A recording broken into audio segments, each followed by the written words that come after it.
Hello friends, তো আসসালামু আলাইকুম সকলকে। কেমন আছো বন্ধুরা? আমি গতকাল রাত্রি আমার অফিস বহরমপুর থেকে 12:30টায় একটা নাগাদ বাড়ি যাচ্ছিলাম বাইক নিয়ে। হঠাৎই দেখি এই ভাই রাস্তাতে গাড়ি ঘোরাতে গিয়ে ড্রেনের নিচে চাকাটা পড়ে যায়। তাকে যুক্তি পরামর্শ দিই আমি যে জ্যাক তুলে চাকার তলে ইট দিয়ে যদি এক টান মারো তাহলে গাড়িটা হয়তো বা উঠে যাবে। উঠেও গেছিলো শেষ পর্যন্ত। তো অনেক গভীর রাত্রি ছিল, প্রায় একটা বাজছিল। সেই কারণে আমি দাঁড়িয়ে অনেকক্ষণ ধরে তাকে লাইট দেখিয়ে তার গাড়িটা তুলে দেওয়ার পর ওখান থেকে গিয়েছিলাম। কারণ হচ্ছে কি, বহরমপুর নো এন্ট্রি ছিল। ও ভেবেছিল হয়তো বা লোকালের ভিতর দিয়ে গিয়ে বাইপাস রাস্তা ধরে হরিহরপাড়ায় বাড়ি পিক আপ ওই রুট ধরে চলে যাব। কিন্তু সে কিছুটা আসার পরে ওখানে গাড়ি ঘোরাতে গিয়ে এই রকম বিপদের কবলে পড়ে। তো আমি অনেকটাই তাকে হেল্প করি। তো ভাইয়ের বাড়ি হরিহরপাড়া, বোলেরো পিক আপ সিউড়িতে মাল খালি করে আসছিল। তো শুনশান ফাঁকা রাস্তা দেখতেই পাচ্ছ তোমরা।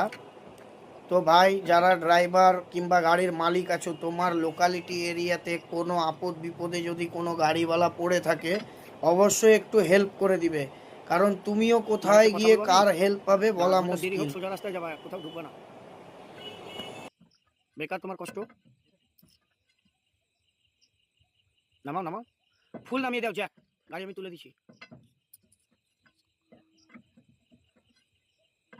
একটা গাড়িও দেখলাম, টেনশন নাই, ফুল নামিয়ে দাও। তোমার গাড়ি যদি না উঠে ট্রেনে তুলে দেবো, একটা গাড়ি রাখলাম, বুঝতে পারলা তো? হয় নাই তোমার?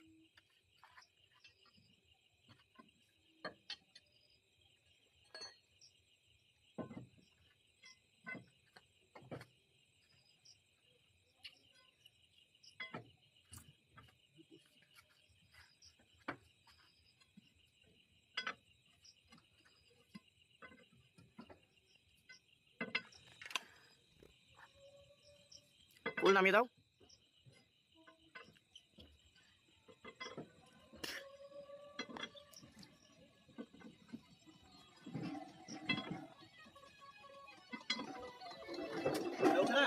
উঠে যাবে, চাপ না। কি রে ভাই, দুধ দুধ কোথা থেকে? চাঁদ পাড়া। তো এই রাস্তা দিয়ে এখানে কোন দিক দিয়ে ঢুকেছো? হ্যাঁ, টানতে হবে না আশা করছি, উঠে যাবে। তোমার বাড়ি কোথায়? আশরাফুলকে ফোন করলাম, গাড়ি পাঠাতে। তোমার নাম কি? তোমার নাম জেনারু? আরে ভাই দাঁড়াও, তুমি তো আগে ভাই সাইড করে লাগা, আমি ফোন করেছিলাম।